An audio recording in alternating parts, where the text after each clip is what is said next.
फसलों का मुआवजा लेने के लिए किसान प्रशासन से गुहार लगा रहे हैं और इसी सिलसिले में प्रदेश भर में तमाम ऐसी तस्वीरें निकलकर सामने आ रही हैं जिनसे साफ दिख रहा है कि फसल खराब होने से किसान कितने परेशान हैं।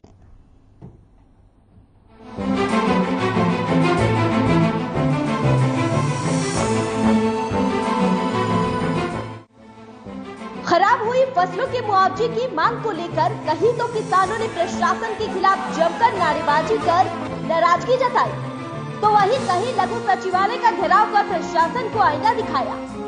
इतना ही नहीं, गुस्साए किसानों ने तो शिक्षा मंत्री कंवरपाल गुर्जर के घर का भी घेराव किया। ऐसी ही एक तस्वीर यमुनानगर से भी देखने को मिली, जहां भारतीय किसान यूनियन के बैनर तले किसानों ने हरियाणा के शिक्षा मंत्री कंवरपाल गुर्जर के घर का घेराव किया। शिक्षा मंत्री के जिले में मौजूद न होने के चलते किसानों ने एसडीएम को ज्ञापन सौंपा। जो पिछले दिनों बरसात के कारण फसलें खराब हुई हैं, हजारों एकड़ फसलें तबाह हुई हैं, उनके मुआवजे की मांग को लेकर हम आज पूरे हरियाणा में भारतीय किसान यूनियन चुड़ुन्नी के द्वारा डीसी साहब को और मंत्रियों को ज्ञापन दिए जा रहे हैं। उसी के तहत आज हम यहाँ हमारे जिले के एकमात्र मंत्री हैं कंवरपाल गुर्जर जी, उनके निवास स्थान पर आए थे। एक आस लेकर आए थे कि हमारे मंत्री हैं और इस इलाके के हैं जिस इलाके में सबसे ज्यादा फसल बर्बाद हुई है बरसात के कारण, कि हमारी बात को सुनेंगे, समस्या सुनेंगे और विधानसभा में उठाएंगे, सीएम के सामने उठाएंगे और मुआवजा देंगे। लेकिन अफसोस है कि आज मंत्री हमारे को यहाँ नहीं मिले।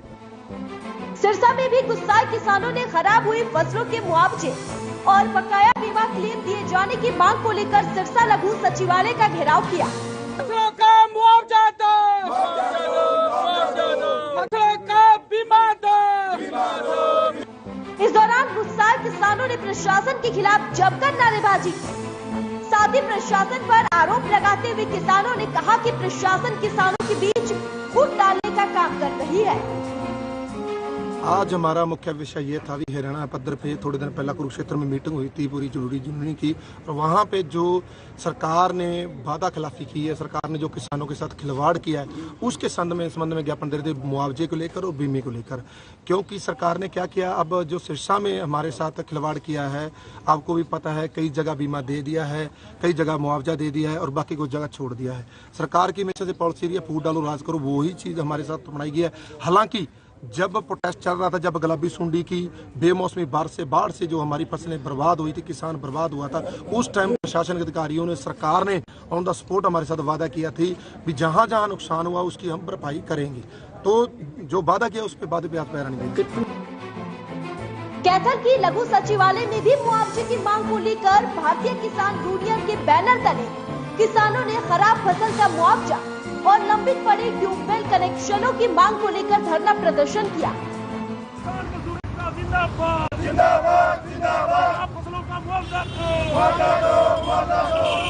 जो गुलाबी सुंडी से हमारी कपास की खेती नष्ट हुई है उसके बारे में, और दूसरा जो ट्यूबवेल कनेक्शन, काफ़ी दिन से ट्यूबवेल भी लगा लिए, पैसे भी भर लिए, अब नए लिस्ट जारी करते हैं देने की बजाय इनके, उसमें तो चीज़ों के बारे में ज्ञापन दिया। अगर ये मांगे नहीं मानते बीकेयू का क्या स्टेप रहेगा? स्टेप जो भी हमारे संयुक्त मोर्चा या आगू नेता जो भी आदेश देंगे, रोड जाम का हो, जैसे भी हो, धरना का हो, हम तैयार हैं।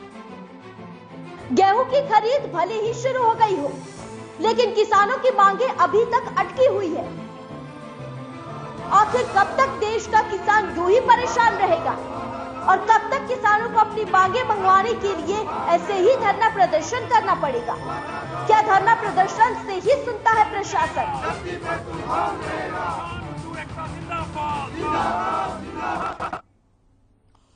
और चलिए सीधा रुख करेंगे, हमारे साथ हमारे संवाददाता लाजपत जुड़ गए। लाजपत, हम जानना चाहेंगे क्या कुछ मांगे हैं इन किसानों की और क्या वजह रही जिन्होंने सरकार के खिलाफ इस तरीके से हल्ला बोला, अपनी मांगों को उठाया?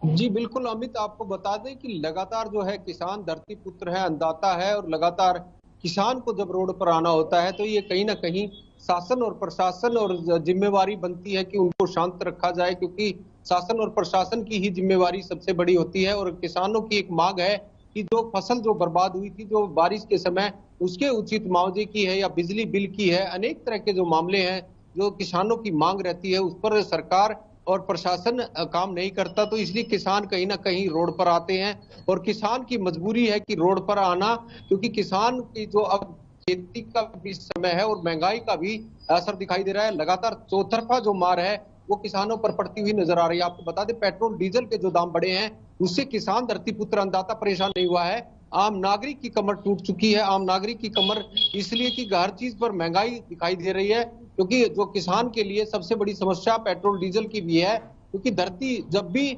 अपनी सिंचाई मांगती है तो काफी मात्रा में पेट्रोल डीजल लगता है, तो जिससे महंगाई आम नागरिक पर पड़ती है। अब फसल का समय है और मार्च का समय सबसे लिए घातक होता है, क्योंकि सभी बच्चों के एडमिशन की बात कर ले या किसान की खेती की बात कर ले या किसान का जो सोना है, जो सोने के कलर जो है वो जो किसानों की खेती है जो लहरा रही है, अभी वो मंडी में जाएगी, मंडी में उसकी समय रहते खरीद नहीं होगी।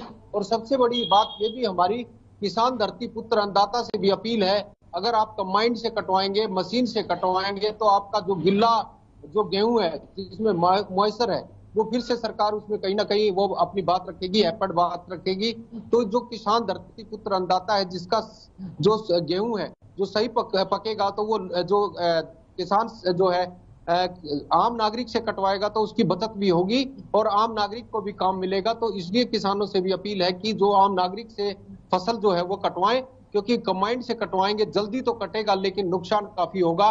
और ये भी सबसे बड़ी बात है कि किसानों की तरफ से एक मांग और है, जो अभी किसानों का जो खेत के जो फसल है वो मंडी में पहुंचेगी और खुले आसमान में रहेगी, वो बारिश भी आएगी और वो भीगेगी भी। और जो कच्ची मंडियां हैं, जो चालू मंडियां होती हैं, वो कच्ची मंडी में जब गेहूं जाएगा तो वो भी काफी नुकसान रहेगा। और आपको बता दें कि जो सरकार की तरफ से गेहूं जब कोटे में जाता है, आम नागरिक तक पहुंचता है, वो गला सड़ा पहुंचता है, तो ये भी हैफेड की काफी बड़ी गलती होती है।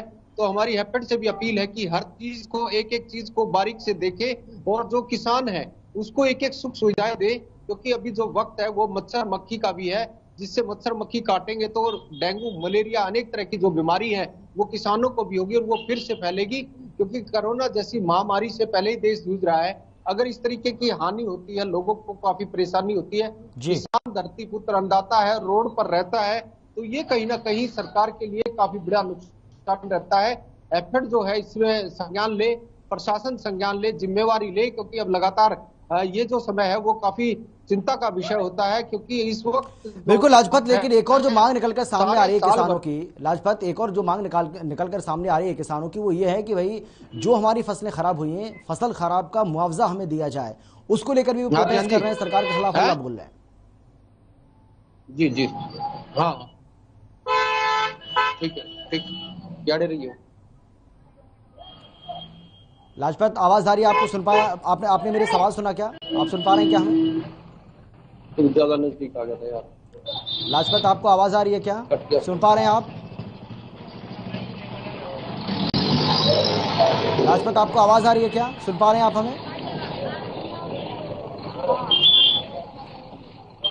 चलिए, लगता है लाजपत तक हमारी आवाज नहीं पहुंच पा रही है, लेकिन किसान, ये जो हम तस्वीरें दिखा रहे हैं, इन तस्वीरों में आप देख सकते हैं किस तरीके से किसानों ने सरकार के खिलाफ हल्ला बोला है, नारेबाजी की है और इन किसानों की मांग ये है कि उनको मुआवजा दिया जाए, यानी कि जो फसल उनकी खराब हुई है उसका उचित मुआवजा उनको दिया जाना चाहिए। बाकायदा उन्होंने इसके लिए ज्ञापन भी सौंपा है और हमने देखा कि किस तरीके से कई जगह मंत्री से भी मुलाकात करने की कोशिश की है और ज्ञापन सौंपा है बाकायदा, और ये मांग की है कि जो हमारी फसलें खराब हुई हैं उन फसलों का मुआवजा, उचित मुआवजा सरकार हमें मुहैया कराए। सरकार और प्रशासन दोनों इस पर ध्यान दें और इसी के तहत यहाँ किसानों ने ज्ञापन सौंपते हुए ये मांग की है कि उनकी फसल खराब का, जो खराब फसल हुई है उनका मुआवजा उनको ज़रूर मिलना चाहिए।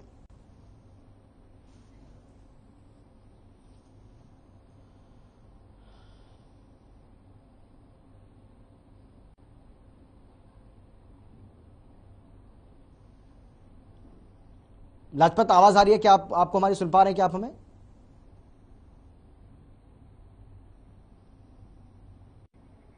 चलिए, आवाज शायद नहीं पहुंच पा रही है और सीएम के नाम यहां पर इन किसानों ने ज्ञापन सौंपा है। उनका ये कहना है कि सरकार हमारी बात को सुने, हमारी मांग को माने और फसल खराब का मुआवजा हमें जरूर मिले।